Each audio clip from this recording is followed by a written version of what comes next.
New Tesla service bulletin tries to address Model Y water ingress.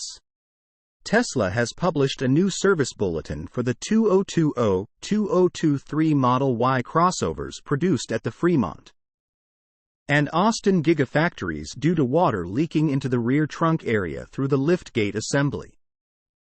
According to document SB 23-10003 dated April 27, 2023, service technicians are told to inspect the trunk area thoroughly and, if a leak is located, reseal the liftgate assembly.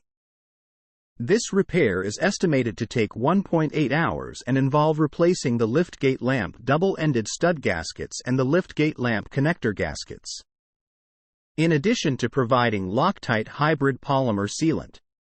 It is understood that Tesla have been aware of this issue for some time, and a recurrence of the problem had been experienced by some owners who had already visited the service center for the same problem. However, it is expected that through the use of the new sealant, the problem should resolve itself permanently. Model Y owners should be on the lookout for water on the seals around the trunk or in the sub-trunk, as even water escaping from the openings of the liftgate itself indicates this issue, and arrange for a service appointment if needed. The repair is available to have done either at a service center or via Tesla mobile service. Source: reposted and summarized from Julian Nystrom at Inside EVS.